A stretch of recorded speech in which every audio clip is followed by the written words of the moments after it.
lacking self-esteem is keeping you poor, single, and lonely. If you want to learn from someone that went from being socially anxious and having no self-esteem to then being able to just develop charisma, and every time that I put myself out there, I'm able to make friends and make people laugh. I got hired here. I'm doing sales in Wall Street. I'm able to scream and not care what people think.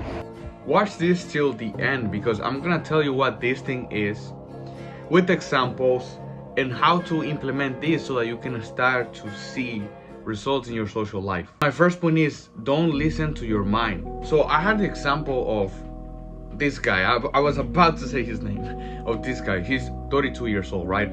This is a guy that I was helping. I was doing calls and all of the good stuff.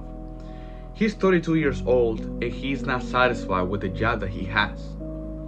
He says, yes, I would like to make more money. I would like to apply somewhere else, but I just don't see myself capable of doing, or I think that they're gonna reject me. That's what he said when I was on the call with him.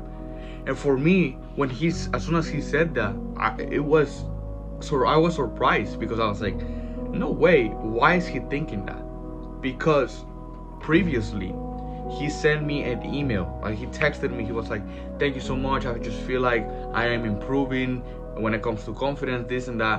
And even at my job, I am performing better. And he sent me an email that his manager sent him. It was like, thank you so much for your job. A client said this about you and we appreciate your effort, right? So this guy has the skills. This guy has the potential of getting a job somewhere else, but he doesn't feel like it because his mind is lying to him, because he's confident and his self-esteem is blocking him from seeing his potential. And that's what I've seen from a lot of guys, especially you that you're watching. You don't believe that you are capable of dating that cute girl that you have a crush on, or you don't believe that you're capable of getting the job that you want, or start a business, or start your projects. You don't see yourself capable, not because you don't have the skills, not because you don't have the potential, but you don't believe that you're capable because you're lacking charisma, because you're lacking self-esteem. And just like this guy, he believed whatever his mind was saying about him, right? He has this problem since childhood, right? He has this problem of self-esteem. He lacks self-esteem, so therefore it goes to his head, and it goes, oh, come on, man, you don't apply for that job, you're not gonna get it. Who are you fooling here? You're not gonna get that girl, man. That's one of the things that I noticed from people and from me. But one of the things that I started doing is stop listening to your brain. Because if we think about it, right, for example, like me, my brain used to live in the past, right? That guy that got bullied, that guy that got rejected so many times was still living in the present. So I had all of this echo telling me what I'm capable of and what type of girls I can date, because I would only date like ugly girls, right? And like fat girls, not the best ones. But my brain was still living in the past, my heart was still living in the past, and therefore it would tell me things based on that person that I used to be. If you just don't listen to your brain, you're gonna see a lot of you'll be surprised of the reality. If you just shoot your shot, even when you're nervous, you're gonna be like, damn, bro, I never thought that I was gonna get this, but I got it. And it has happened to me so many times. First, I wanted to get a job in the city, right, in Wall Street. I was really nervous because I have an accent, English is my second language, I don't know if I have enough experience. Even though I was nervous, even though my brain was telling me, oh, you're not gonna get the job, you're probably not gonna get the job, I still did it. I still showed up, and I showed up to even 2 interviews, and on both of them they liked me, and I basically got hired from both of them. So now I got the chance to choose one. I showed up, I didn't listen to my mind, I didn't listen to the lies that my brain was telling me, and then I got the job. And even if I didn't, I still had the balls, I still had confidence of be like, oh shit, I at least shoot my shot, right? And it has happened to me even with girls. It's just the excuses, right? When I would see a girl at the park, or so many stories, or at the gym, I had so many excuses in my brain, like, oh, she's busy right now. Don't approach her. Don't talk to her. This and that. Even last week, there was a girl at the gym, and she was like concentrated. She was like vibing and everything. She had her headphones, right? So what is something that my brain used to tell me back then, and even in that situation, when I was looking at her, I was like, just walk up to her, bro. She's pretty. Just shoot your shot. But in my brain, it was telling me, oh, she's busy right now. Oh my God, no, she has her headphones on. Don't do it. She's gonna reject you. Everyone is gonna see that. I was this close. To not walk up to her. I'm gonna be honest here. I was this close, and I was just walking around it, waiting for the perfect time, which it never exists, right? Because everyone, like, there was like an old guy that was really close to the machine. I was like, oh shit, what if she rejects me in front of him? So I was just walking around. I went to the place where there's like paper toilet, right? Just to pretend that I am, like drying myself and shit like that. But I was like, you know what? I could either listen to my brain and go home feeling ashamed of myself, or I can just ignore my brain, shoot my shot, and see what's up. And I did it, and I'm so proud that I did it. I walked up to her, and I was like, excuse me. And then she put her headphone off, and she was like, hi, yeah, what's up? And I was like, this is gonna be so random, but I just saw you, the pickup line, and then she was like really nice, and I got her phone number and everything. And I just walked away so proud because I did not listen to my anxious brain. And there's so many stories where my brain tells me this, but I just ignore it, and I just say things regardless of what my brain is telling me. Because once again, your brain is most likely living in the past. Your brain is hearing an echo of what happened, of the times that you got rejected, the times where the teacher preferred somebody else over you, or the times where you got rejected when you were a kid. Those things that happened in the past are affecting you till this day. So the best thing that you can do is ignore that and just live in the present and shoot your shot in the present. And trust me, you'll be surprised of the result. Now the question is what to do about it. So since you have this low self-esteem, and this is why you're having all of these thoughts, what can we do to change this? Once again, living like this, it can be tough. I'm 22 years old, and for all of my life, that's how, well, not for all of my life, but for the past 4 years, that's how I've been living. It's consistent, keep going out of resistance, and this is not healthy. And there's a lot of burnouts. That's what I've seen when it comes to socializing, when it comes to running a business, when it comes to achieving your goals. There's a lot of friction, and most of the time this would stop me. So what can you actually do about it to stop hearing these negative thoughts and stop just seeing all of these things in your head? Is by actually healing and changing your beliefs about you. This is easier said than done, but the thing is this. Let me tell you a story. When I was a kid, I always grew up being rejected. I always grew up being neglected.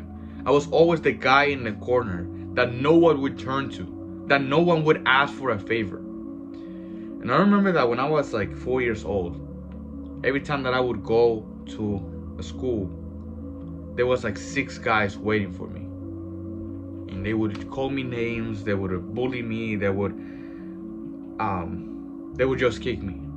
Like, and I remember that one day I was in the classroom, and I felt like everyone in that classroom was against me. Everyone in that classroom, I felt like the world was not a safe place, because I would look at everybody, and almost everybody that was in this classroom were my bullies. So the way that my brain, and the conclusion that I had about those events was, I'm not good enough, or I'm not capable of, like there's something wrong with me.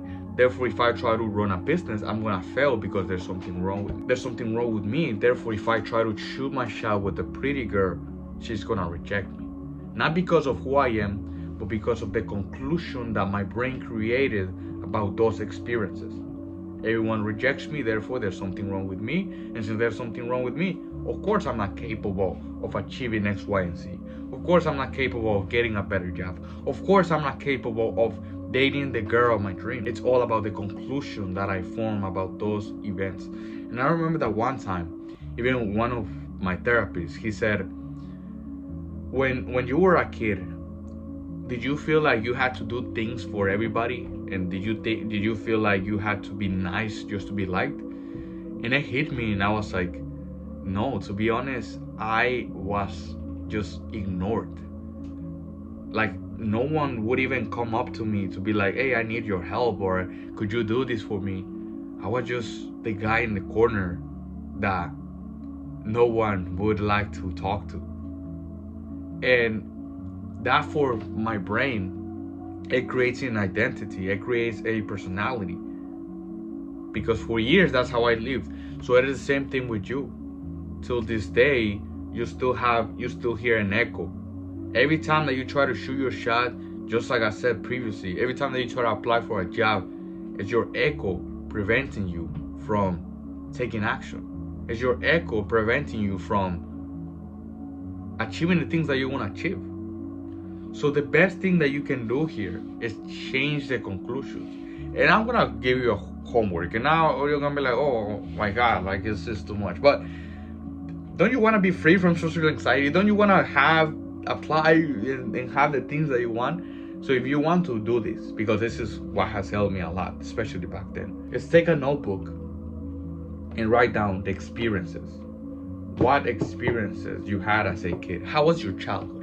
And now ignore your brain when it says, oh, it was good. It was decent. No, that's your brain lying to you. Because for me, all of the times that when I would have to do this type of inner work, I would ignore it. And I would be like, oh no, I was good. But I was lying to myself.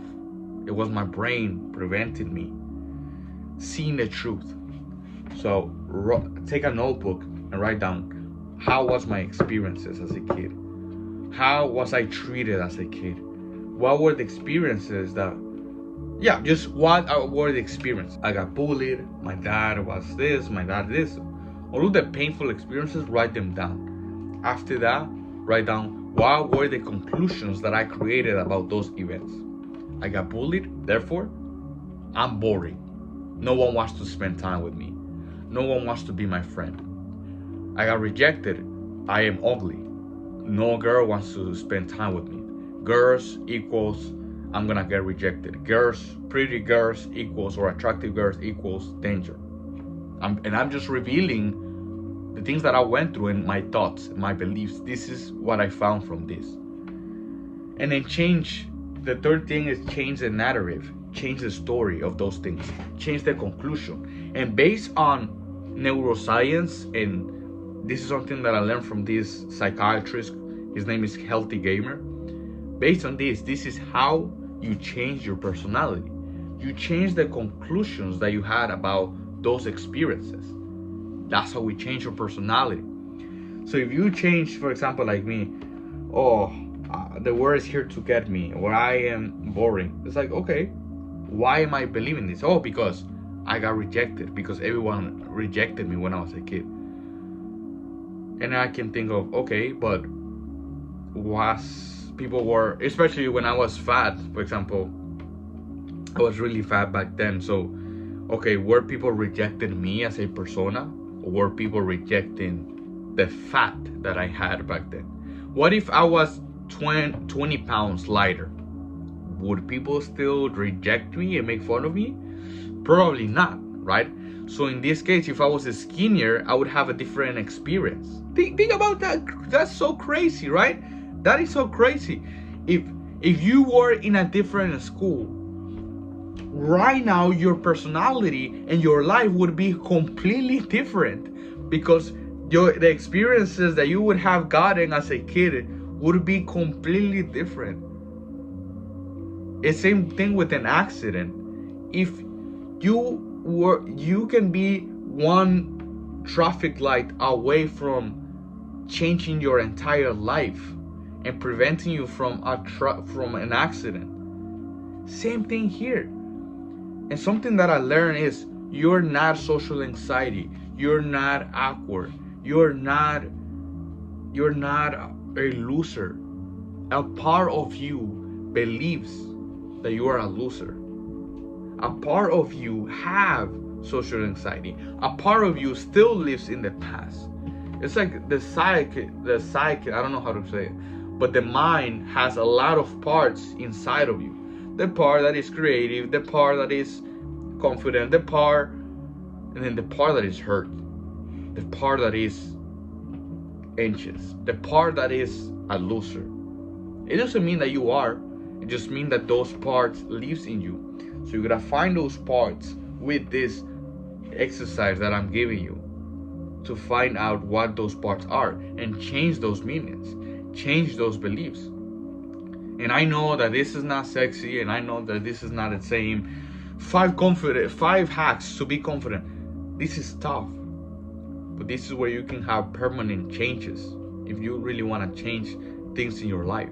This is, once again, this is not just, go and talk to more people, because you can eventually do it. And I did it. I was like a fucking psychopath because I'm so disciplined that I would talk to 5 people, 3 people every single day. And none of that changed my confidence. People tell, just go outside and you're going to be confident. I tried it. You probably tried it. Or if you haven't, I want you to try it just to see, shit, he was right. I had to do this first. I can speak from my experience. I can speak from the people that I've helped and from other books. You're going to find the same thing. First, you got to heal your trauma, change the conclusion that you have about yourself. And then you will be able to change things. So take a notebook, spend like 10 minutes every day changing the conclusion, come up with a new story of why those things happen, change the conclusion, question things, question perspectives for like 10 minutes. Take a notebook, 10 minutes, and you will be able to be confident again. So thank you so much for watching. If you need extra help and not personalized help, send me a DM. I can totally help you with that. Thank you.